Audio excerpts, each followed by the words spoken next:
What is so important about the areas of the Tamils? What is so special also about the harbor and the north?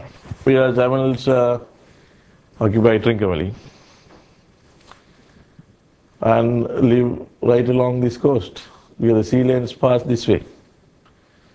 So US has a need to dominate these sea lanes and see that these sea lanes are secure. The easy life that people live in the West, requires first and foremost energy security and the safety of sea lanes. Sea lanes are important arteries of the world's existence. Almost half of the world's container transshipment passes through this way. So, and China is emerging as a big player in this game. China too has to ensure its growing energy demand. For the first time it has to import. Energy demands are increasing. So China too has to look after the sea lanes. But if the US controls the sea lanes or dominates the sea lanes at these crucial strategic points, it will give the US a specific advantage. It currently enjoys in the Hormuz Strait. Hormuz Strait, all ships that pass through Hormuz Strait are checked by US Special Forces, boarded and checked.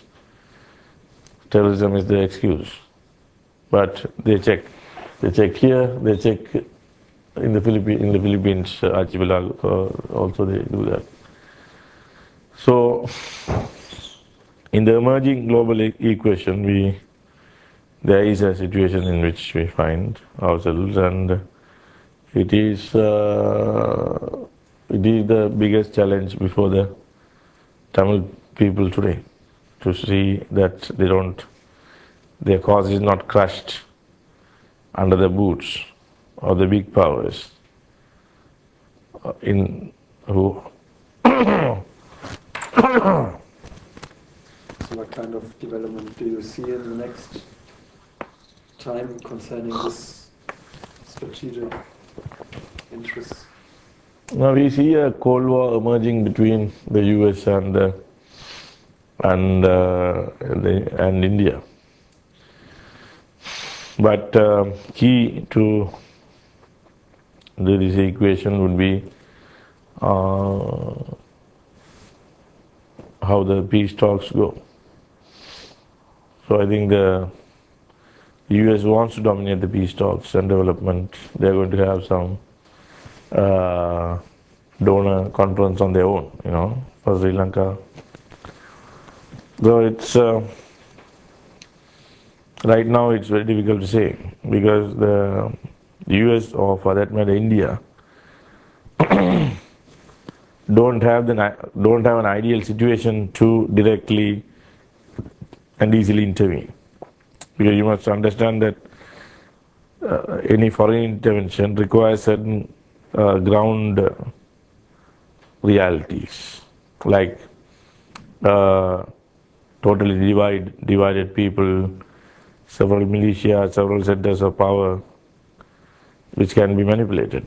One can be played against the other, and you can, like Iraq was a Shia majority country ruled by a Sunni minority, which was deliberate. That was a deliberate design. If you look at the Middle East, the British deliberately handed over power to minorities, vulnerable minorities, who, to make up for their minority position, their vulnerability, political vulnerability, would depend on the West. So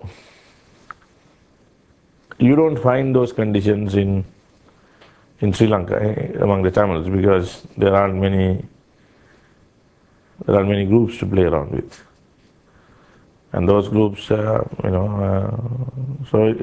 it's, and there aren't any moderates and militants, and there's no moderate militant sort of opposition. Everybody is saying the same thing. So the ground conditions are yet to evolve, or in a way that the US would like it or India would like it, but it's not going in the way that they would, because they need anarchy, they need the disruption of the social fabric. They need people who are refugees to become informants, to become militias. They need completely uprooted societies to manipulate that. If you look at Congo,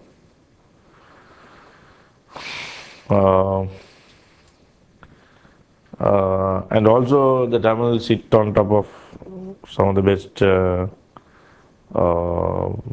titanium ores in the world. Titanium dioxide is made from ilmenite, and very rich ilmenite and rutile are found on the northeast coast, of which the Japanese were big buyers, or Japanese were just playing out the Sri Lankan government, and the LGS put a stop to that. And there are other things like, so for all this, as long as the Tamils retain their sovereignty over their internal and external affairs, it's going to be a difficult task for external powers to easily intervene. I am not saying that they cannot intervene, but they find it a bit difficult to intervene. And so basically the Tamils have to guard against social disruption, see that their society is properly rebuilt. Because one of the first conditions for exploitation is to see that society loses its sovereignty. A good example is Congo, I think, where all our cell phones, our handies, require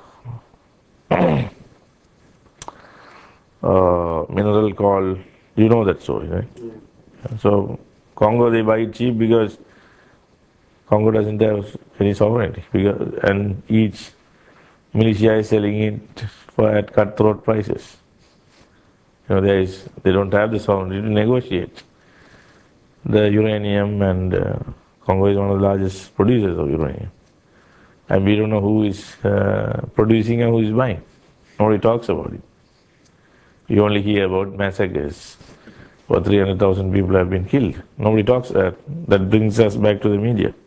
The big media doesn't even touch on the matter. We don't even hear about it.